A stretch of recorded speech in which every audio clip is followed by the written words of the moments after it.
We're gonna smash the goals, pun intended, for 2024.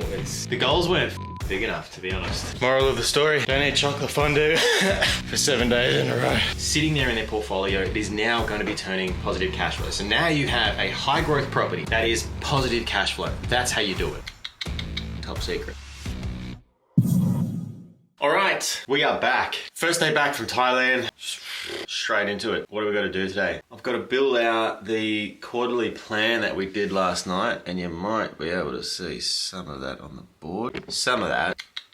Top secret. Monthly finance is overdue. Got to do that today. I also have to do scheduling on TikTok. I fucking hate doing that. Like, it's just, I don't use TikTok.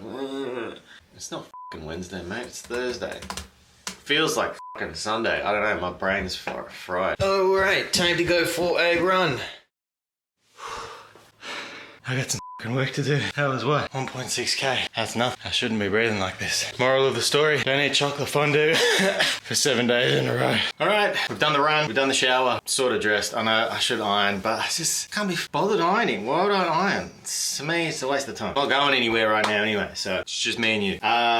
Let's get into it. Actually, I'm sorry. We gotta eat. I don't have eggs. I've been eating eggs in the past 10 million days. I tell you what, you ever had prawns for breakfast? Prawns with a little bit of rice. All right, we're back. We're full. We're fed. We're ready to roll. First things first, we gotta check the marketing things that we do every single morning.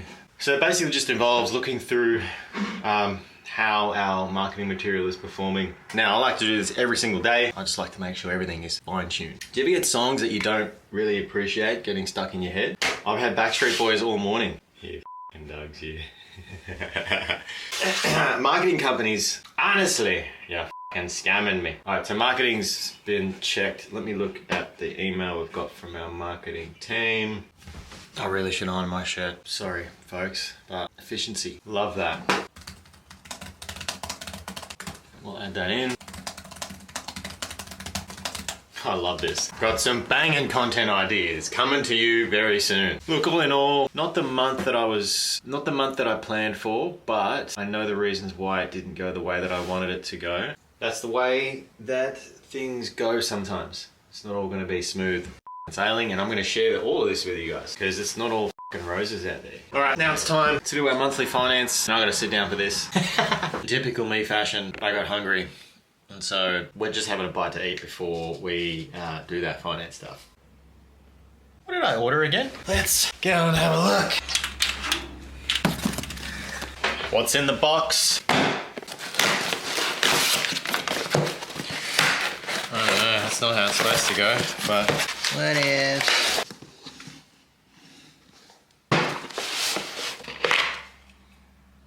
It's a shower filter, if you're wondering. Remove the white and blue plugs from the shower filter.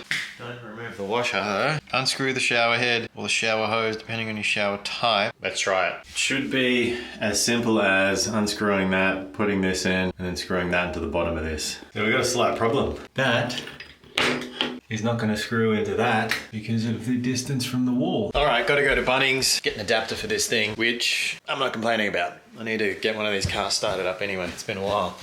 So let's go. Can't drive the Beamer at the moment. Needs to get its brakes fixed, but can drive the Maserati, and we'll do that later. And that, my friends, is how you can install a water shower filter.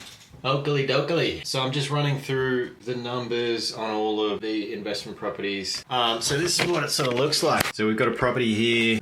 This particular sheet is, tracking, the financial year. Everything that you'd kind of expect to have at the top here is where we track the property value, the rent, the interest rate, and we do that for every single property. This takes no more than 5 minutes per property. It's really valuable to have. Like, I'm just looking here. The value of this particular property's gone up $5,000 in a month. Now that's to be taken with a grain of salt because we're just looking at estimated values online, recent sales, that sort of thing. So it's, again, just to give you a rough guide of where the property sits. Let me show you something super interesting. This is a different property that I'm looking at here, but what I wanted to show you was the rental forecast. Now this is extremely conservative, but this is actually a really powerful example. So currently in 2024, the rent for this property is $450. What we're expecting with an average annual increase of 4% is that rent going from $450 to $468. But with this particular property in the area that we've bought it, the lease agreement, a new lease agreement has just been signed. The rent is going from $450 to $550. Now,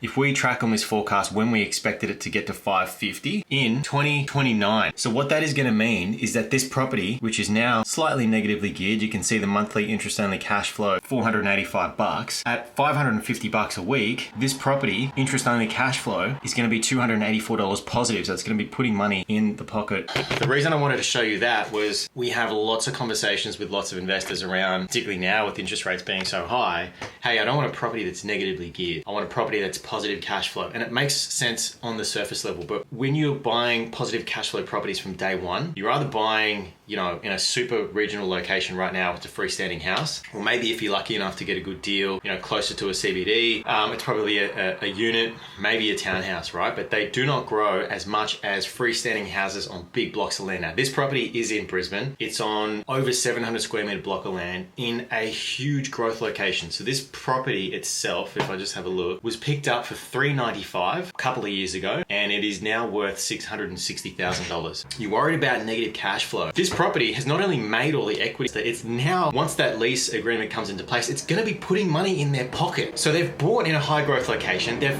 you know, gone through a couple of years where it's been negatively geared. Sure, fine. They've been able to hold it. But now, because they've held it, they've been in the market, they've had the property sitting there in their portfolio, it is now going to be turning positive cash flow. So now you have a high growth property that is positive cash flow. That's how you do it. Let me show you another example of a property that was bought specifically for its cash flow purpose from day one. We picked this property up for $200,000. Now let me show you the detail.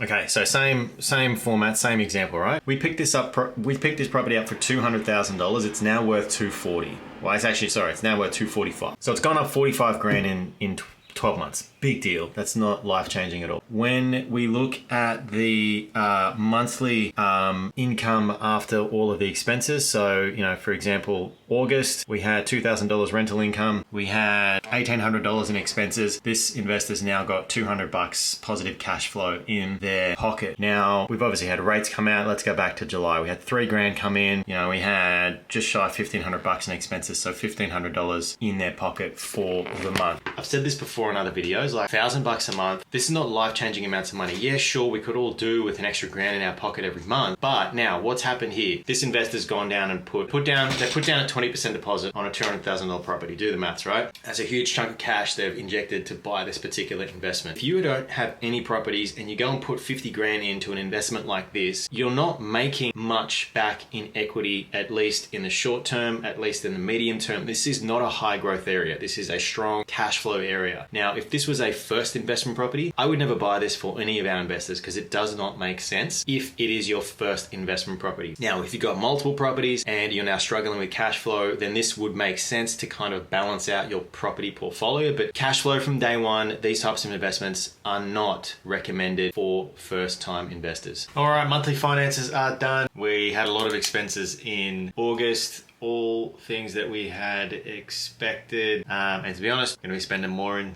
September, but we're also going to be making more as well. So yeah, we're gonna smash the goals, pun intended, for 2024. The goals weren't big enough, to be honest, but you live and you learn. We're going to come back and absolutely smash it in 2025. There is zero doubt about that. BMW Club Superfest, Sydney Motorsport Park, and we have a four-wheel drive show across the road. Doesn't get any better than this.